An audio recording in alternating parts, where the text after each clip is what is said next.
Welcome to my podcast.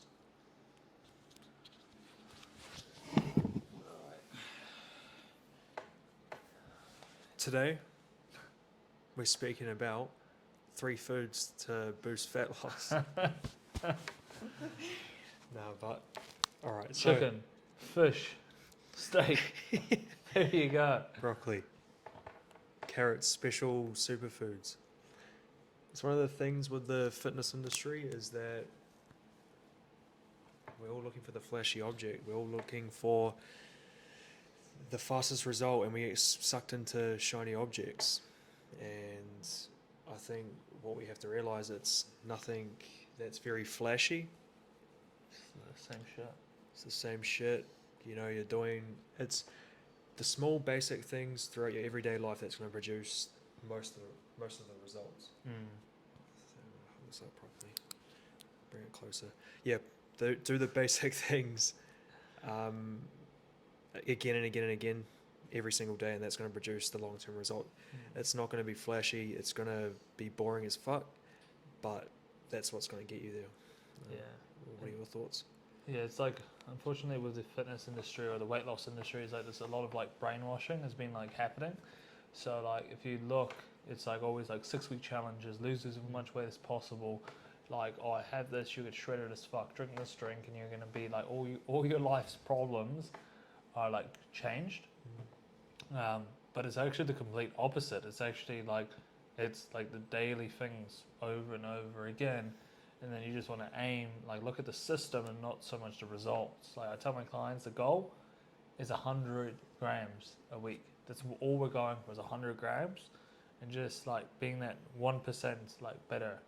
If you can just be 1% better, you're going to be better off. It's when we try to be like, I'm going to lose like 50 kilos in the next 2 weeks, and like, you know, like have this big ass goal. But it's just like, no, it's like not about the goal, it's about the freaking systems. Hard out. Yeah. I think a lot of the times, like, especially when you're starting out, and like, I don't blame anybody that's new to the industry that's wanting to lose like 40 to 50 kgs, but I mean, if you can't keep that promise to yourself and you're going against your word every single day, like, you're going to fail tremendously. You're going to beat yourself up. You're going to feel like you're not making progress, and you're in this hamster wheel. Yeah. This vicious cycle. So I'd say to anybody that's starting out, just make those simple promises. Like, just stick to those little things every single day. Yeah, 100%. Because the more that you can stick to your word, like, even if it's just, I'm just going to get outside and go for a little bit of a walk, I'm going to eat one healthy meal, or just do something like that, that's just going to go such a long way. 100%. It's going to compound over time. Yeah, and it's like the confidence, because like if you say you're going to do something and you don't do it, and then you like lose trust in yourself, and then your confidence goes lower each time. Like, I'm going to do this, I'm going to do this, and do this, and you don't, then you like lose trust within yourself. And so it's about like building that trust again, and then you're going to be like way more better off, you know? I know for myself, if I fucking don't commit to something, I'll just be stuck in that loop. Yeah. Like, I'm just going to beat myself up. I'm going to be like, oh, maybe this isn't good. Like, I'm not good enough. And then you just have doubt, a lack of self-worth. Everything starts to creep in. You start to create this narrative that, you know, I'll never be able to achieve this. Yeah, 100%. Yeah, and you're like, am I always going to be this way? And then, and then like the blame, the shame, the judgment all starts to happen, you know? That's what I noticed with like my ladies, is like, it's like they cast like blame and shame and like judgment onto themselves. Then they come up with a reason, a story or an excuse, and then they give up and they fall into like this victim mentality. They feel horrible about the situation.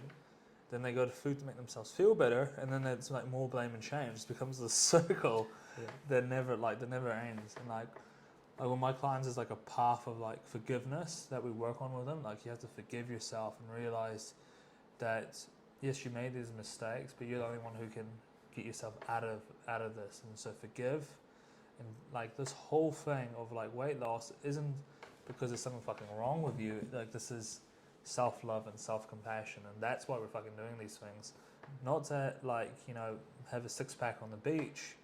Like, the clients that we work with, which is like, I work with females over 100 kilos, Zane works with males over 100 kilos.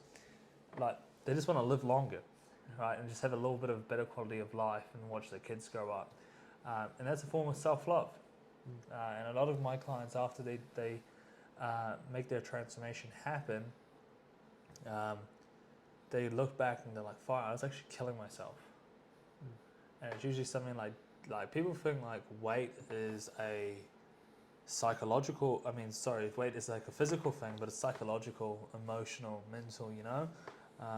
And it's when you make the mental changes and the emotional changes, then the physical changes becomes like a lot easier. But if you don't address the core issue, which isn't 3 foods to make you to lose weight, like fucking hell, it's actually like the mindset. And if you address that, then you're going to succeed.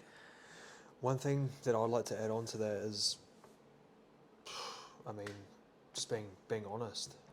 Being honest with yourself. Like, if you can just peel back the layers, stop living in self-denial,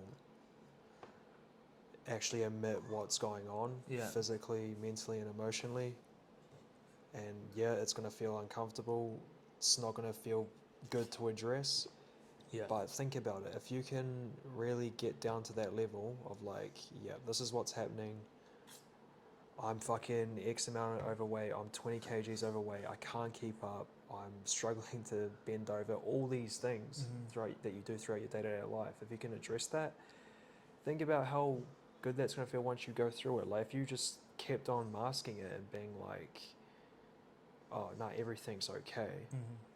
No, I don't need to. I'm accepting my body for what it is. Well, you're doing yourself a disservice. Yeah. You're going in the opposite direction. You're not giving yourself that self-love.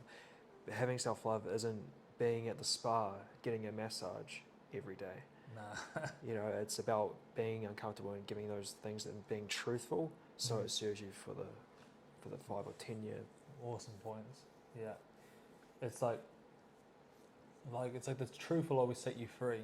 And I think like when people first get into like personal development and fitness, it's like with a fitness, sometimes they can be too hard on themselves, right? That they start beating themselves up, which isn't good, because you're just going into a victim mentality after a while when you're beating yourself up. Or there's the other hand where like people are like too positive, like with the self-development, and they're like sunshine and rainbows and happy days, and like then they're just like sweeping it under a rug and they're like lying to themselves with bullshit. At least like that's what I did when I first started getting into personal development.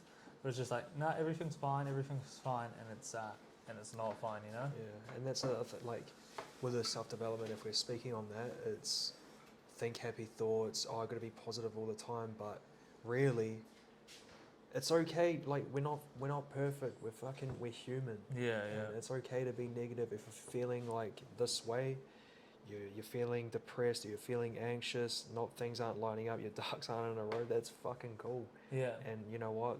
That's showing yourself some respect right there. If you just be that, honest. Yeah. And then like when you're honest with yourself, then you're able to actually like move forward with your life. But if you just keep on sweeping it under the rug, then 5-10 years later it's going to come up and you're going to be like, holy shit. Cut there. Why? Cut there. No.